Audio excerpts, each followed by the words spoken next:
Battle of the Challenges podcast with Vincent Cloud, and this is Total Madness, Episode 6, Love Will Tear Us Apart recap.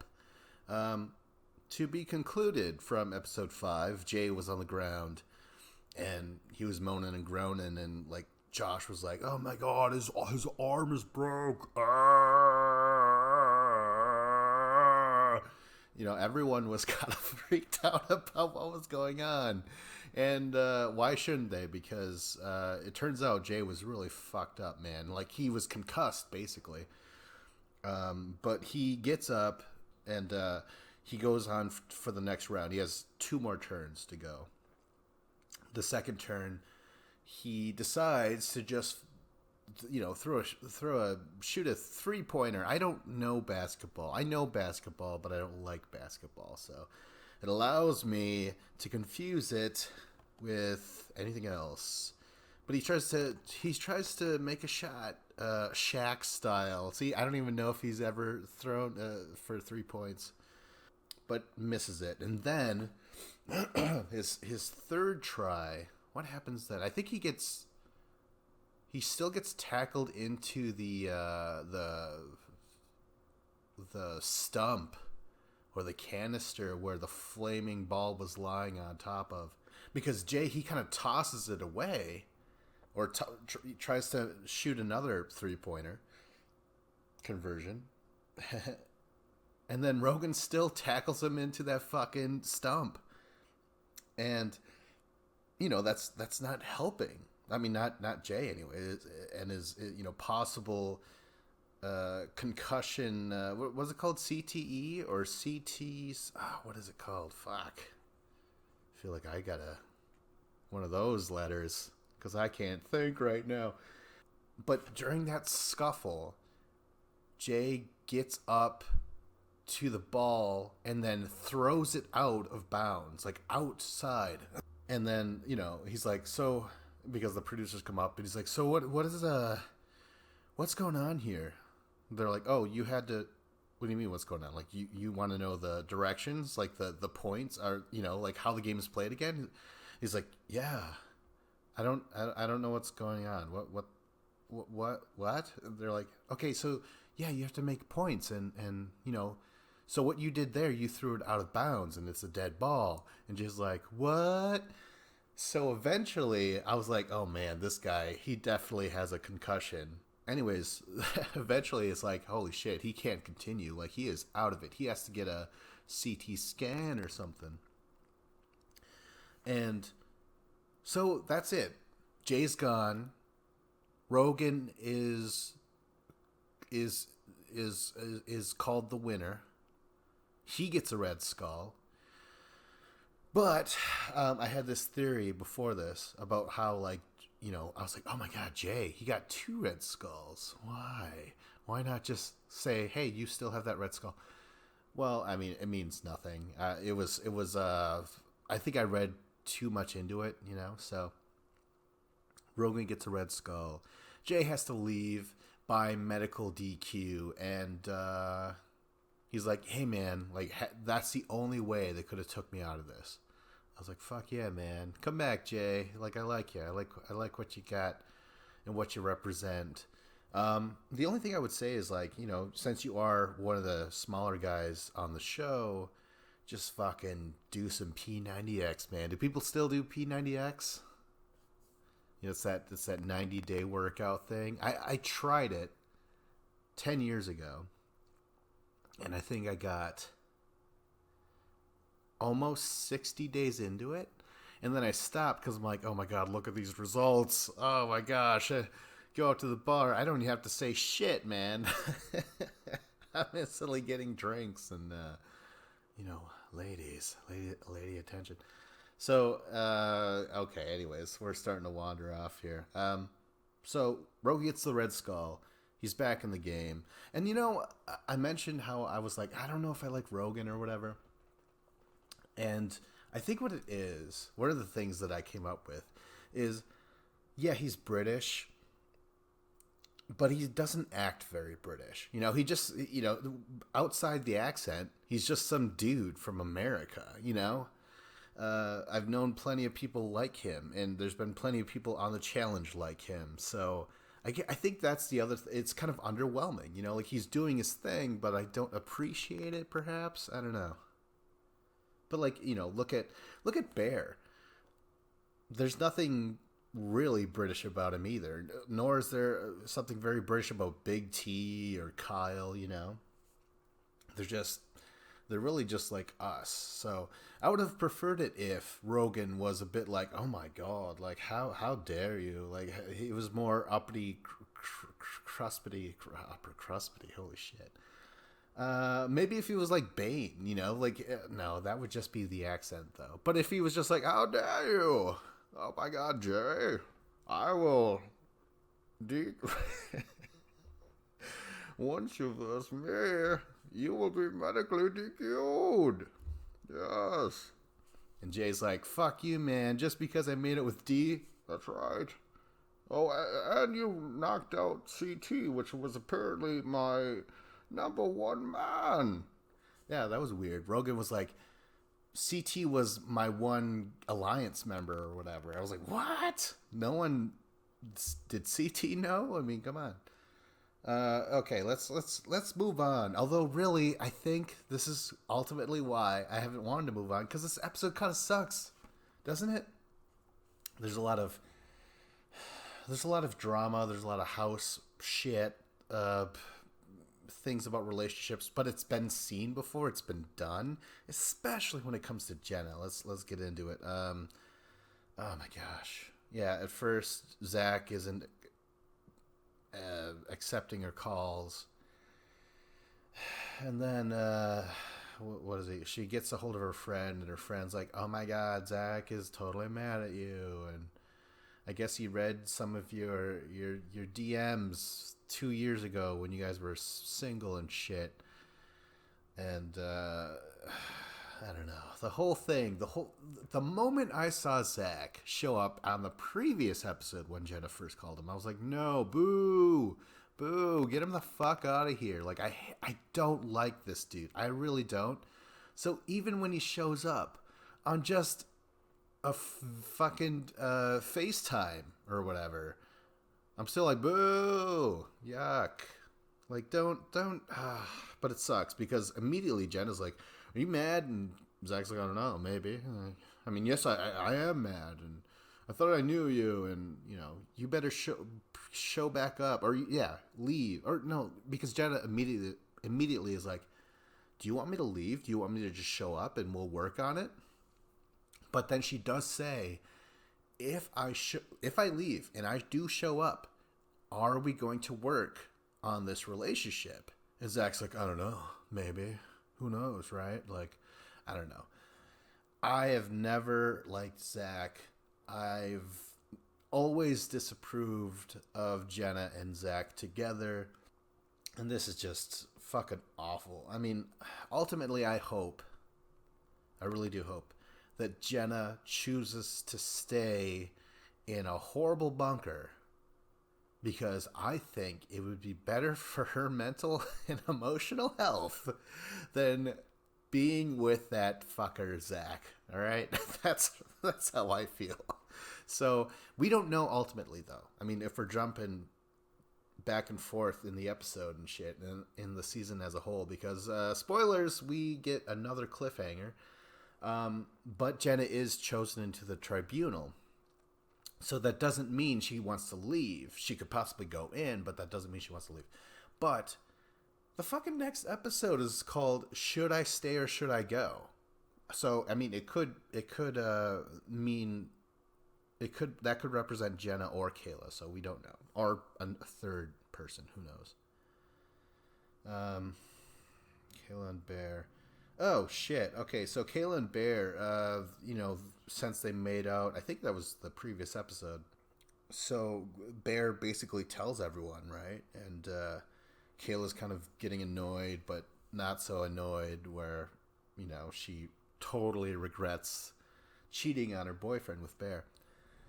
So Bananas and Wes decide to make this little couple retreat, like on this bedroom, and like dress it up just for the two of them in this cutesy romantic little rendezvous. And the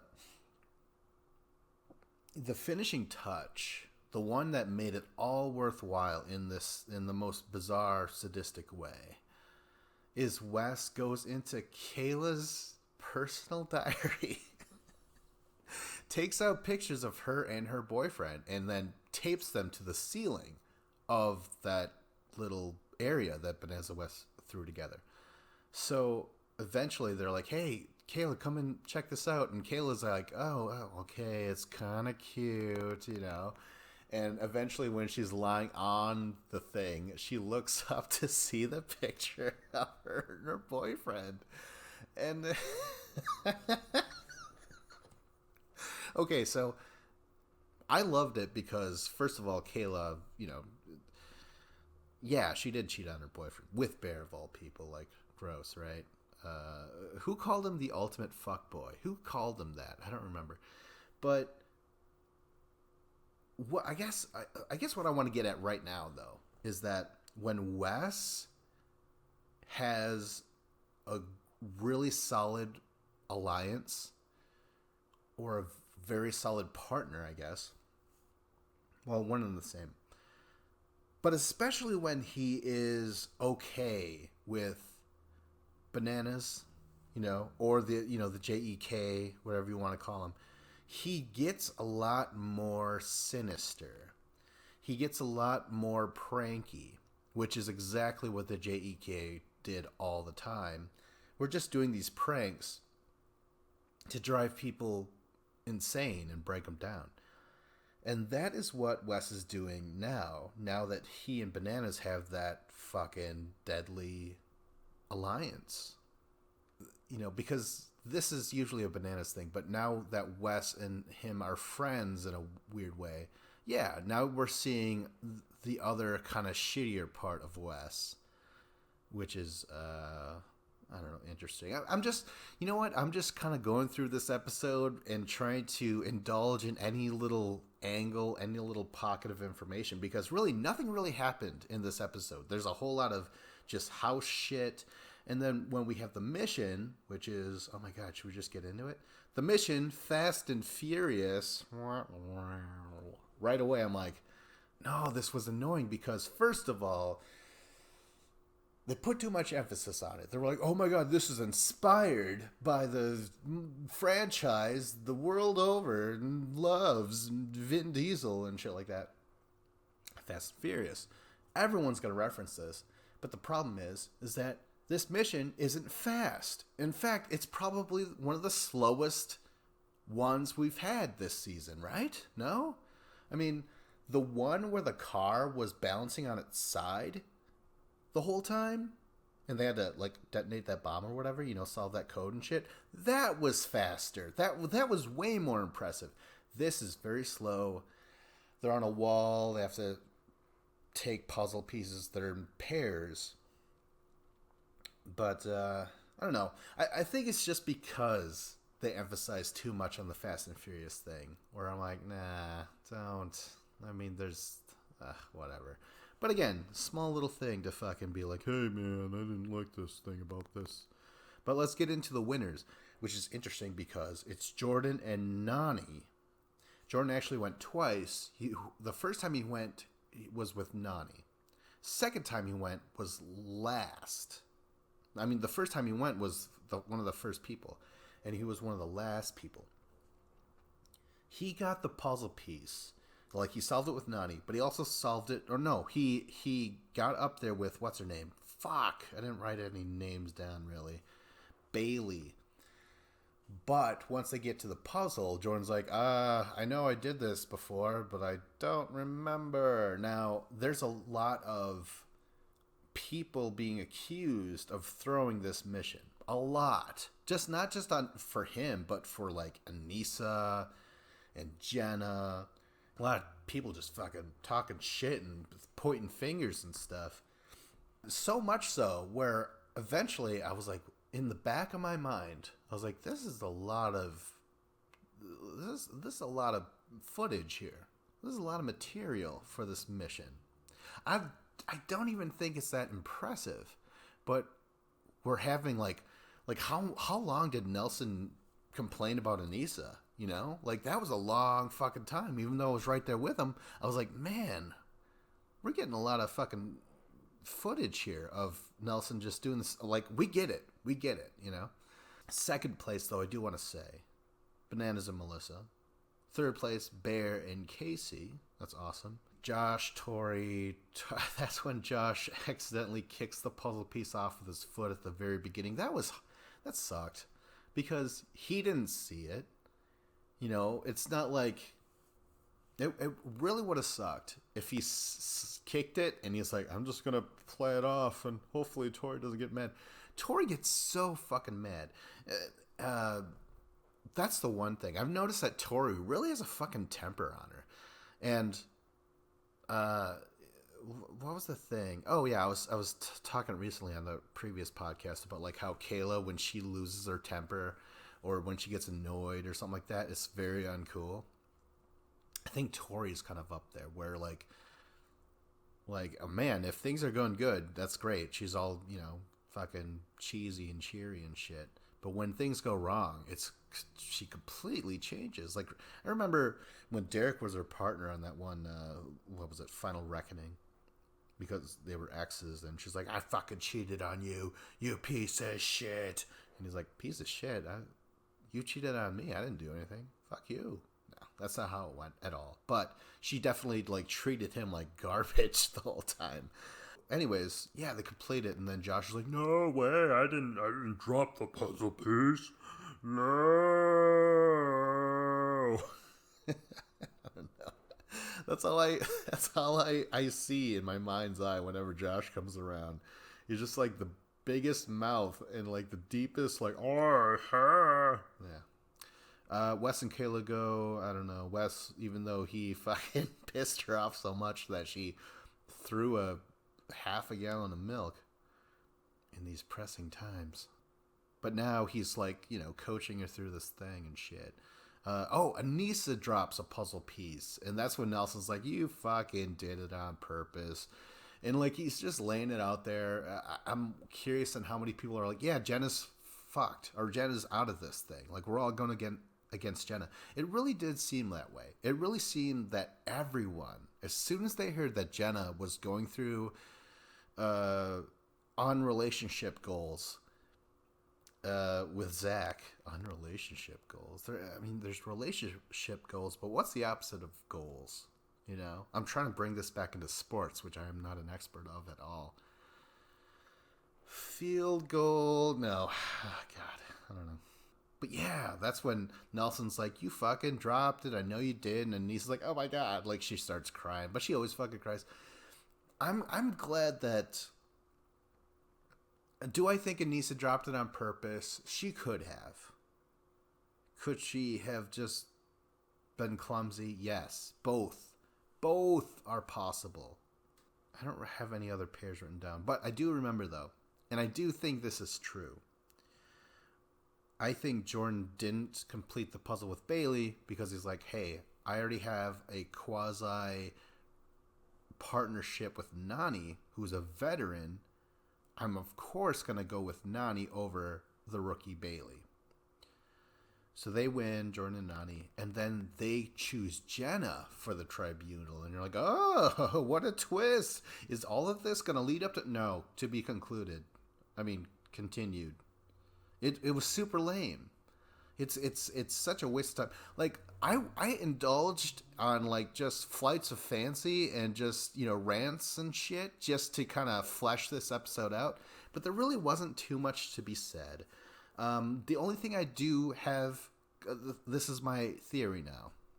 I think that we're going to have a lot more cliffhangers now. Before, there was a large patch, a few years, where it was nothing but cliffhangers every fucking time. And then they stopped for a while, and I was like, yes, this is great. We're going back to the origins of a true challenge. And it was doing that this season too. But now I think this is what's happening. They're like, holy shit, no one else has a show right now, especially competitive. You know, this is the closest sport-like product out there right now. And who knows when the next season's going to be able to be filmed. I think they're just going to fucking stretch this out. I mean, they're getting 1 million views every time now. Like, there's been 3 up to 4 million broken views. It's going to be just cliffhangers again, just because they can, just because they can get paid that much more, because nothing else is available. It's fucking crazy, because this is already, how long are these episodes? Hour and a half already. I think we're going to have to just sit back and enjoy episodes like this again. And by enjoy, I put quotes in it, because this is the sort of stuff I don't like. I want to see a mission and the nominations and the tribunal and the eliminations all in one episode. And it can be done. But they're like, holy shit, we are the only ones with the power outside of UFC, because they're gonna have 3 fights. 3 fight cards in 1 week in Florida. That's America, the Florida of the world. America is the Florida of the world. I don't know what I'm saying. But yeah, I think a lot more cliffhangers are coming needlessly too, So, fuck, this sucks. This really does. Because all this buildup about the females and shit, you want to see it paid off. There was no reason for this to go down the way it was, except for money, ratings, shit like that. So you got me, producers. You got us all by the short hairs, man. All right, well, let's continue watching. Although my enthusiasm has severely dipped, we'll see what happens next week. Like, subscribe, comment. This was Battle of the Challenges podcast with Vincent Cloud.